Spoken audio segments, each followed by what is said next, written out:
Welcome in, ladies and gentlemen, boys and girls, RFK Refugees Podcast. Ted here, John here to review what was undoubtedly, probably, in my opinion, the most disappointing game of 2021 thus far. John, you might have a different opinion, but that was bad. That was bad on many levels. I am upset at a lot of things, but I figure I'll let you have the measured response so you can start. Yeah, no, I'm more upset when we lose. We should have won this game. We should have won the game before there was a red card. We should have won this game based on who the team we were playing and our record so far. We'll talk about substitution patterns later. To me, it comes down to we had 20-something shots, 25, 26 shots, I think, by the end of it. Players were incredibly not clinical in front of goal. They were running into each other. Literally like Keystone Cops chest bumping into each other instead of shooting the ball or having someone come in. So the subs that came in, some of them look good, some of them look bad. Nigel Robertha has shown me absolutely nothing at all in any of his appearances so far. He has no confidence. So it's bad. I think the team doesn't really take off until it finds a striker with confidence that can boss the box and take the opportunities when they're given, but that's not what we have right now. So we're where we are. But I will. We can get into the specifics in general or however you want to do it. But I think that this is 2 points dropped for sure. I think it's not indicative of anything broader, and I think that I'm ready for this next game to hurry up and get here. Are you sure about that? After you watch Losada decide to start the same players, which I didn't necessarily, and I'm gonna get into them this time. I think, I am. Let me be clear before I begin this. I'm still very much backing Hernan Losada. I think he is still a good coach for this team. But let's be clear, he threw out that lineup, and my impression was, okay, maybe we see a half, maybe 50 minutes, and then we see maybe some players, showing signs of fatigue. You take them out and you make put in some new players. He waited till I'm pretty sure it was 68th, 70th minute to actually start to make subs, to bring in some different players. And that for me is a little bit unacceptable, especially when you're up a man, and it's clear what was working was not working. Yes, DC was maybe still generating chances, but for large stretches of that second half, they looked rather comfortable as both Dave Johnson and Ryan Nelson remarked. The players are the players right now. And yes, we can talk about the poor finishing. We can talk about the lack of a killer instinct. That is going to be DC United in 2021 unless there's some major shift in the transfer market. But I look at this and I say the players were very clearly gassed. It was long past due, and I thought he waited.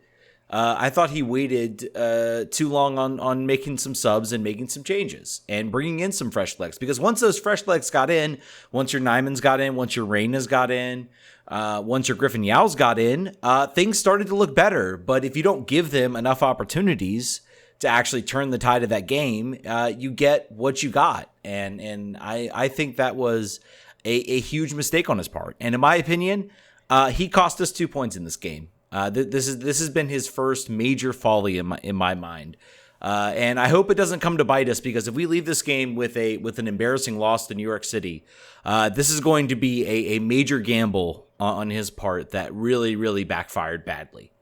I'm really worried about this team heading into New York. I would have felt a lot better if they found a way to get a win, but it is what it is at this point. I mean, we can spend hours talking about Kamara didn't finish this, Paredes didn't finish that. The players are the players. The coach is the one thing that's been the new thing this season. And in my opinion, he made the wrong choice. And DC has paid for it. How much? We'll see. 2.4 expected goals, 27 shots. Okay. 3 big chances. Yeah. All right. Fair.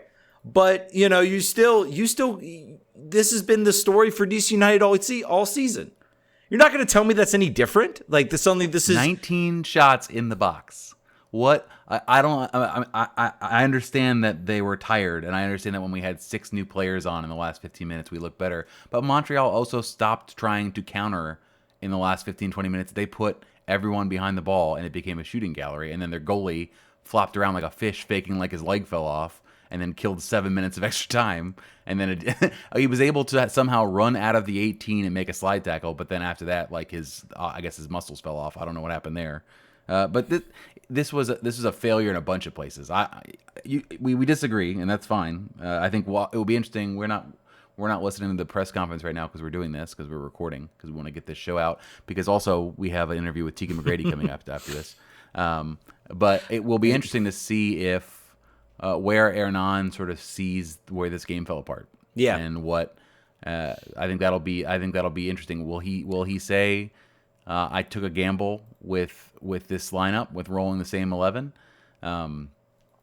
We'll know. We'll know tomorrow as everyone's listening to this. We'll have the answer to that. And I imagine too that when we rate this game up, we'll have that information at our hands. So New York City FC, they played tonight and won 1-0. Is that right? Correct.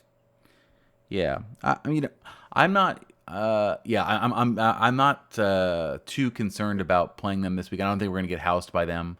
I think the defense is still extremely good. I just think that we don't finish chances, whoever we have in there. So we'll be interesting to see who does he roll. What do we see from a lineup perspective? It's Sunday, right? It's a Sunday at Red Bull Arena, I think. Yeah, I think that's what that is.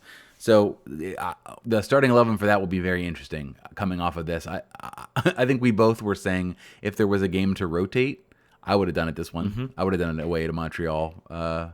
He went the other way. So we'll see if he rolls the same one on Sunday. That would be very surprising and that would be a good conversation piece for our show on Monday if that happens.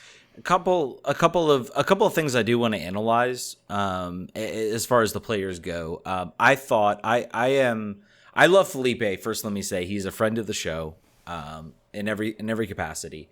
I feel like this team needs somebody who is more willing to go forward. I think we have been a little stagnant in the middle of the field with Russell Canals and Felipe basically doing the same roles, which are the defensive stoppers, pressure, crush the ball.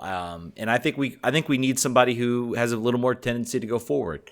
Right now, Moreno is with Venezuela, and that leaves Moses Nyman.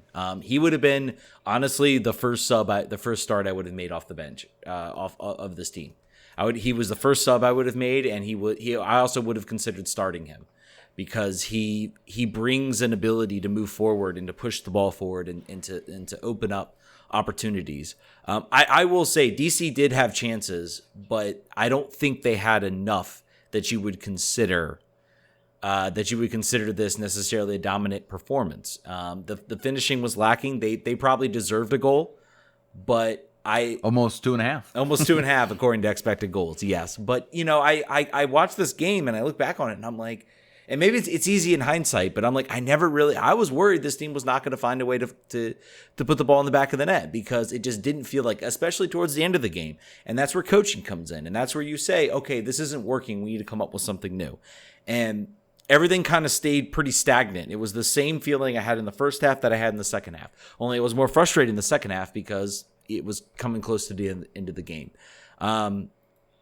Kevin Paredes, both Paul Arriola and Julian Gressel just looked absolutely gassed by the time they were subbed off.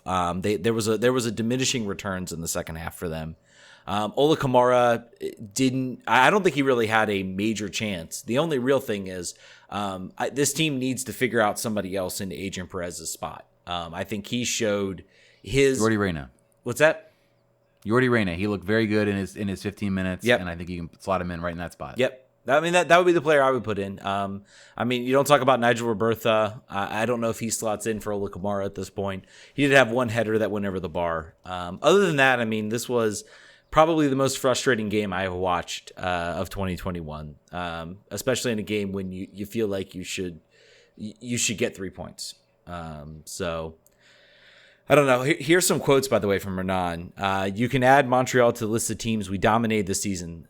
Still adds that DC is everything to win the game but finish. The only thing missing, and that's nothing new, it's the goals.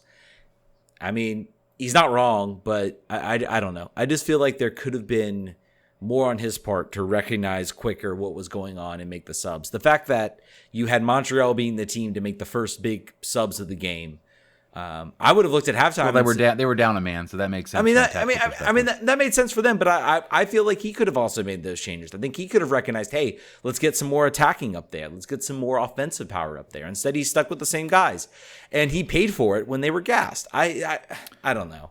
I would have originally said, yeah, you take off one of your defensive midfielders, but if you remember in the starting bit of the second half, Montreal had just as many chances going the other way as DC was profiting. They were, but that's all the reason to make your subs. That's all the reason to bring in some new players, bring in some players that can turn that tide. You should not be being dominated when you're down a man. You shouldn't. It's true, but that is also DC United's medium-term history. No matter who's the coach or who the players are. Okay, stop. There's a new coach out. There's a completely new regime out there as far as coaching. There's a completely new identity. Hernan Losada, when he came here, talked about how he would much rather win games 5-4 than 1-0. And right now, is this his first draw? Is this his first scoreless draw ever? I believe so. Remember? I think so. We got to check the stats on this. We'll have our crack research team check us out. But I think that may be true. But it was kind of it was almost deja vu watching Ben and watching the tweets and the amount of time. Hey, we need a sub. Let's get something new. And it was painfully obvious. And then it still took him 5-6 minutes to actually make that move. I don't know. There was a lot in this game that frustrated me. And I think Hernan takes the cake as far as this is concerned. I still support what he's doing. I still support his identity. I'm not changing any of that.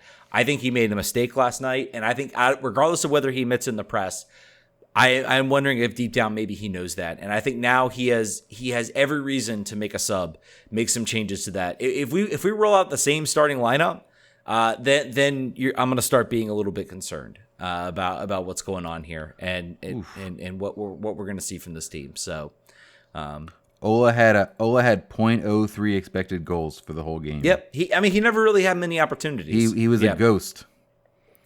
He was a ghost. I'm trying to see where the bulk of our opportunities were coming from. Looks like Gressel and Areola actually seem to be the XG producers. Well, Areola probably had the best moment of the game, and my biggest frustration with him is he tries to be sneaky and plays it right, trying to hit that far side of the goal, which was wide open at the time. He doesn't put enough pace on it, and I think even Kamara was judging that he would play it towards him, and he was trying to jump to get out of the way because he was clearly in an offside position.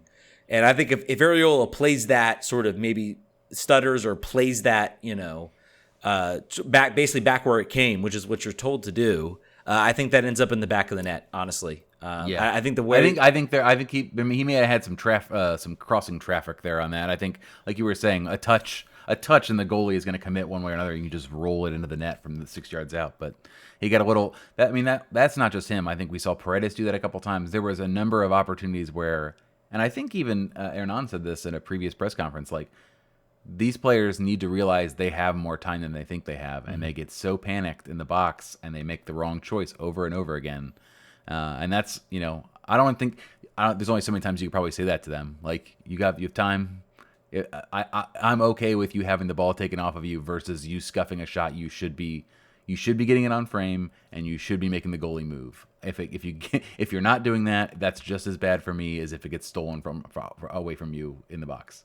That would be the coaching point that I would be trying to drive to them, and maybe he is, but that was frustrating from an offensive perspective to keep doing that over and over again. Yeah, agreed, and I think there's a lot from the finishing that we can take from this game. Honestly, it's been a frustrating game. I think I'm done. I feel like I've gotten out the anger at this point with what we saw. I don't know if you have any. According to FootMob, the players of the game for DC United are Donovan Pines and Andy Nahar. And Donovan Pines might be. I think he had a very good game. There were a few sort of weird opportunities that Montreal were about to have, and not because they did anything, but just because the way the gameplay was happening, they would have a breakaway or something, and Donovan cleared a couple problems up that could have been some serious chances for Montreal, so that's good. I think it brings up again where, as Steve Birnbaum comes back, like Andy Nahar is, I guess it's going to be him, because Donovan Pines, the more and more he keeps contributing, it'll be harder to take him out. And I'm trying to think of anybody else here I want to comment on.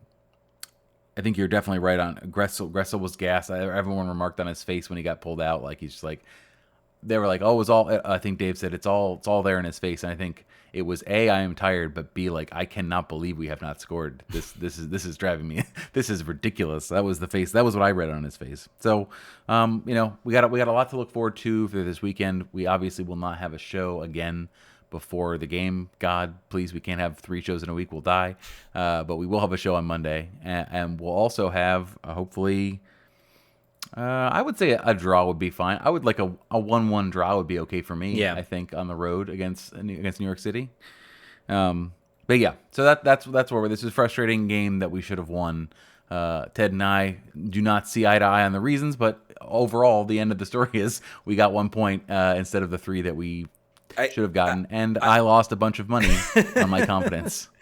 Let me be clear. Let me be clear, John. I see your reasons. And I think they are valid reasons. I am like, at this point, there's not much really we can change about what's here right now, and that's more what I'm getting at. Is I think there could have been choices that could have been made by our coach to sort of change the style of the game and give some fresher legs some more opportunities, and maybe we would have seen a different result. I feel like there wasn't enough time for them, and also the keeper going down, I think, was actually a blessing in disguise for Montreal, because I think it clearly killed any momentum DC had. I mean, yes, he's playing on one leg, so you get that one opportunity. I will. He did this last time also, by the way.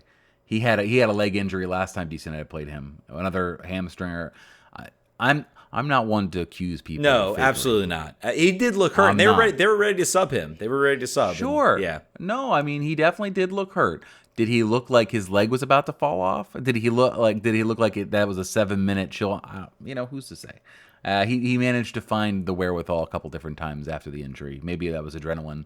It's like a mom lifting a car off of her baby. Who knows? Who can say? But all that matters in the end is we didn't cash in any of our numerous chances. He did not cost DC this game. No.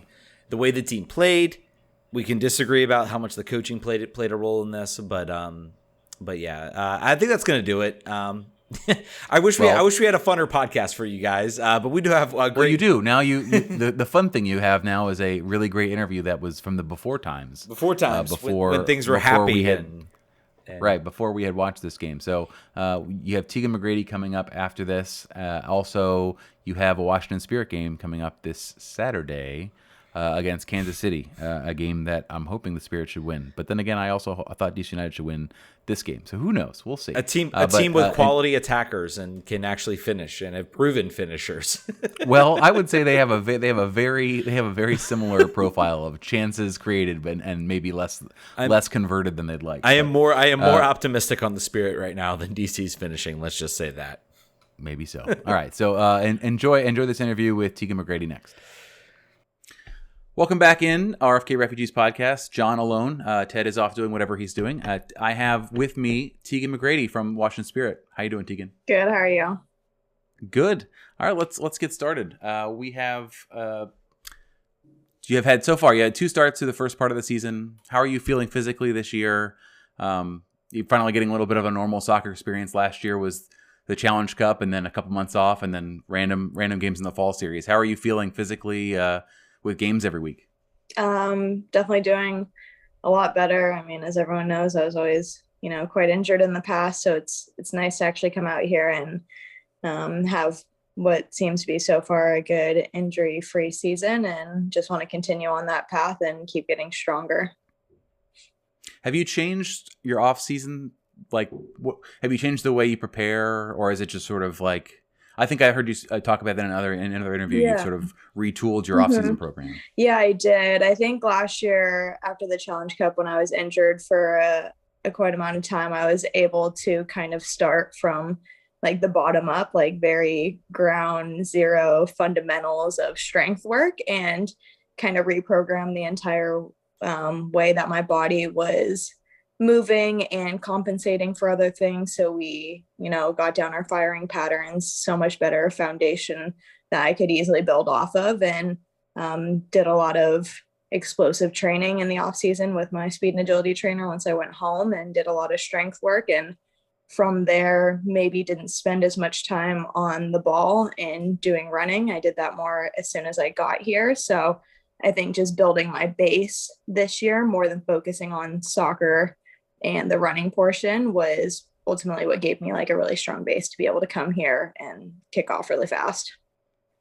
And luckily you had the world's longest preseason in human history to get ready for the soccer and the running stuff. So that's a good part. Yeah. What does having a dislocated jaw feel like? I imagine it feels weird and awful.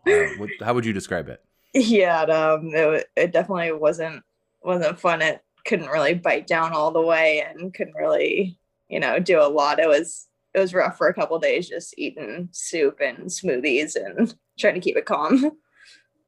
Oh, I cannot imagine. It sounds awful. So let's talk about the season. The Spirit have scored 6, conceded 6. So every game has been a nail biter. Every game has been really, really tight. Both watching and with your time on the field, what are you seeing from the defense this season? How are you feeling with the new system that's in place? What's your observation of how the team's performing defensively? Yeah, defensively, I think it's definitely been maybe a little bit rockier than we expected coming out at the beginning of the season. But I think with everything that has been thrown at us and kind of changing the lineup around different ways with different people in different positions, I think we've done a really good job adapting to, especially these past couple of games. I think our defense has been very solid. It definitely is hard when you have people coming in and out of the lineup, especially on the defensive side, just because chemistry is such a big thing. But I think the more that we are playing with each other and the more people are getting time on the field, the better off we are with understanding one another, the way that we move, where we kind of want our cover behind us, where we want it in front of us. And so I think that just will come with more time being together. I think it's still very early in the season to be completely clicking on all cylinders. And I think we'll get to that point, hopefully sometime soon. But I feel that we're moving in the right direction, definitely going forward. I think we definitely are getting our feet under us, and I can't wait to continue to be out there. I noticed I was doing a write-up this week of sort of the Spirit so far, and 3 goals this year conceded within 7 minutes of goals scored. Like 3 times, and there's not that many games. It's very the cliche is always the most dangerous time for a team is after they score, but literally for the Spirit this year, I think that is actually true. You conceded half of your goals all season in that dynamic. Is that just it's obviously a small sample size, and I wouldn't imagine this to be a pattern all year, but it's just one of them things. Yeah, I think it's just something we've definitely talked about a lot too as a team, and I think it's just our mentality at that point. I think our mentality needs to be stronger after coming off of scoring. And I think some of them have been unfortunate situations that have happened, but I also think that we have wanted to, kind of dial in on that issue, especially and try and cut it out right now. So especially this last week, we've been, wanting to compete more in training and wanting to do these things that will get us in a mentality to not allow those things to happen, so we can come out with 3 points instead of 1 point where we feel like we've dropped a couple here and there.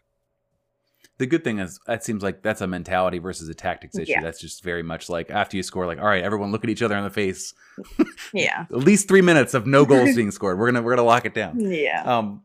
One of the team's strengths this season has been chances created, and particularly from the wings. Crossing has been fantastic. Yourself, Tori, Kelly, a few other players. Honestly, there is so much positional versatility on this team. It makes it very every game the lineup comes out and it's not in positional order. You're like, I have no idea. It could be literally anything. This team is crazy. Yeah. How important do you think that element is to the success of the team that's had so far and for the rest of the season? I know that's sort of that danger from coming in from the outside and creating those chances to hopefully have them be buried by Ashley and Trinity and whoever's up front. How important is that to this team's success going forward? It's so important. I think all of our video that we've done lately on past games has really just been talking about how we are so close to being this team that just puts teams away.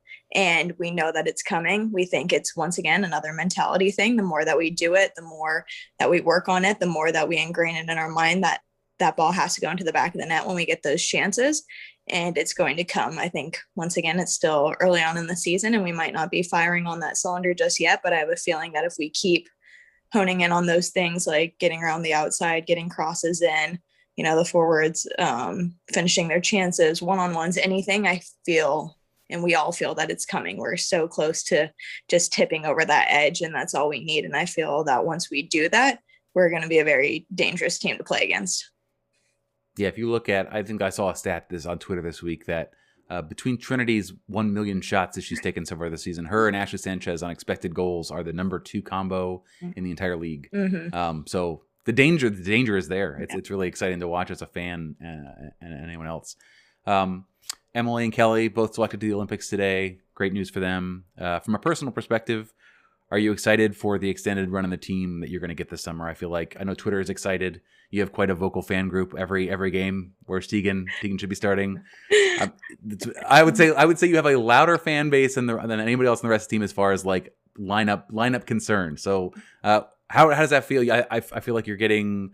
This is a long season. You just alluded to it. I was scrolling through the schedule. It took me like 5 minutes to get through all of the games that are still coming. The season feels like it's been going on for a while, but it hasn't. So I think you're going to get a long run now. How does that feel going into the Olympics and the break afterwards? Yeah, I'm definitely excited. I'm so excited for Sonnet and Kelly to get their chance to go get an Olympic medal. So that's great for them. And, it also means from me on my side that I need to do a job on the field, that we're going to be both missing them. And it's gotten me really excited. I've kind of just been waiting for my time to get out there. And when I do get out there, to take the chances that I have. And I've known that this time has been coming up. And so I've mentally just started to prepare myself for what seems like a long stretch here, where I'm going to need to be starting to fire on all cylinders. And I think that's something that I'm trying to prepare myself for, that I want to start, hitting this upward trend of how I'm playing, how I'm feeling. And it's just exciting. I can't wait to be back on the field. And I know the fan base is also excited. They keep me going every week for sure. It's definitely been really nice to be back with Kelly again after, watching her play at Stanford for so many years. Just being able to watch her and learn from her on the field has also given me a whole different perspective this year, and being able to learn from someone who plays that position so well. And at the highest level, I think I had a unique experience of being able to sit behind her right now and watch her for a bit. Yeah, and I'm biased. I've been talking about this for a couple weeks now, but I've been looking at sort of the players likely to be called up and what that does to their club sides. I think the Spirit are in a good spot, because I think the depth in the positions that they're losing are very good. Yeah. You're gonna. I think you slide right in. You were a starter before. I think on most teams you'd pen that in right away. I look at teams like Orlando, maybe has a bit more of a chance. Like the goals could dry up. Sydney obviously will still be there, but so I think that from a club perspective, I think you got to be feeling pretty good. You feel like this is an opportunity to really make up some points, maybe on some other teams that are going to be a little bit more harder hit. Yeah, for sure. I think that was also like a big thing my first year when I came into the league and we had the World Cup. I think we had, the Spirit, our team had picked up, quite a bit of points through that World Cup time. And, just the depth really helps in all ways. And I have, a feeling that this year, especially, we're going to be able to pick up quite a few points through the time of the Olympics, especially with all the players that we have and how much depth we have to our team this year. That was the period of time where Andy was on a mission, I think, if I recall correctly, she was just like a destroyer of worlds in the midfield. You've got a game coming up this weekend against Kansas City. I completely forgot that they were playing today, so that's a great thing for you guys. They've had a rough season so far. That continued today with a 3-1 loss to Orlando. They did get their first goal, so that duck is broken. You look at the standings and the results so far, and you would assume.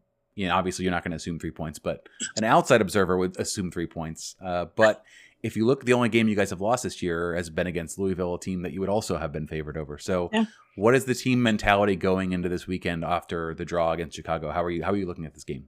I think we're just looking to get 3 points, no matter if it was against Kansas City or North Carolina or any team this weekend. We really want to get a win, because we feel that, like we said before, we're right on the edge. And if we can just get over that little hump to get us into those points range, I think we could do that this weekend. And I think we're all excited to get back out there And we've really been working on, just finishing, wanting to get, past that final point, getting into the final third more often. So regardless of what team it is this weekend, I just have a feeling that we're finally going to get there. And I think it's definitely going to pose a little bit of a different perspective, just because Casey also does play on a little bit of a smaller field, on a baseball field also. So I think we're, also for sure always looking at that. But, we already played on one baseball field this year at Reigns. So, and we got to win there. So I'm hoping that, we can somehow channel that and play our style of soccer and get back to how we've been playing. Richie has made no bones about how much he hates playing on narrow fields, short fields. He's like, I want us to have as much grass as possible. That's where we dominate. So yeah, you'll be fighting more against, I think, the environment maybe than anything else this weekend. For sure. How did it feel to have a real crowd behind you in the game against Orlando at Audi Field, aside from the sun trying to melt you all and turn you to puddles? Yeah, honestly, I don't know who chose that 2:00 start time, but we were not happy. No one liked it. No one wanted that. It's like, I don't know who chose that, but it definitely wasn't someone who's playing in the game. So it's been so great to have fans back, especially at Audi. It just makes for such a bigger environment, and you can really feel the crowd getting behind you. And I think that's where sometimes you get a lot of that energy when, you start to get tired and you start to think, oh gosh, like my legs are starting to get heavy, but that crowd keeps you going and keeps you remembering, that you're on the field, that you're present, that you're in the moment, and you need to get, some sort of points out of that day. So the crowd, I think, helps us more than people may realize, but it definitely, we can hear them, we can feel it. And it's always nice to know that we have people still behind us. So it's been so great to have fans back in the stands. I could actually even feel it in that game from the press box. From like 70 to 85, the game felt a little bit more flat. I felt like people were starting to, but then in the last 5 minutes, I think there was a kind of a hard tackle and a yellow card over on the shaded side. Yeah. And I was like, I bet you they're thinking, why can't we keep the ball on this side? Let's just stay over here where it's shaded. We'll figure something out. But as far as the crowd keeping, I feel like there was a little bit more juice than maybe should have been there, because it was drained, and then like, all right, let's turn it on for a little bit and see if we can get a winner. Couldn't, but I could see it. Yeah, the team was sure. After Saturday, you've got 3 games at home in a row. Potentially your first game out in how's it going to feel not to be traveling for 3 weeks and just sort of see where you live? We're so excited. I think everyone's like, thank gosh, we're going to be home for 3 weeks. I literally feel like we've played. I mean, we basically have played every game away except for that one at home. So I think everyone's really excited to be around for more than what feels like more than a week. Yeah. And so you potentially going to be at Segra. Speaking of Loudon, are you excited about the training facility opening this fall? Have you guys been training where, at the RFK grounds? We've been training at RFK, where DC United is at. So we're definitely excited for it to open once it finally opens. We're not sure when it's going to happen. Right. Theoretically the fall, right? Sometime maybe not. Yeah, they say that, but we have no idea. We're kind of we've almost put it out of sight and out of mind for right now, because we got so excited. And then as it keeps getting pushed back, we're like, oh my gosh, like just the anticipation of wanting to be there. But it's okay. I think it's coming along well. And I think we're all, excited to move into there once it's ready to go. Yeah, you just tell us when it's done, right? Like, exactly. Well, just let us know. But I asked Julian Gressel this last week, and Hernan, when he came here, I was like, are you guys ready? Do you know how far Loudon is? Like, do you realize if you live in the DC area, like, it's not a joke. And now that COVID is where it is now, like, traffic's back. It's sort of like it was before. Is anyone talking about moving out that way? I know a few of the DC United players have like a little frat row where they have all bad houses next to each other. You guys thinking about that? So we actually already live out here. Well, there you go. We're in, we just moved out here this year thinking that the facility was going to be done at the beginning of the year. So we actually live out in like Ashburn, Sterling area right now. So most of us are already out here. So our trek into the city right now is bummer.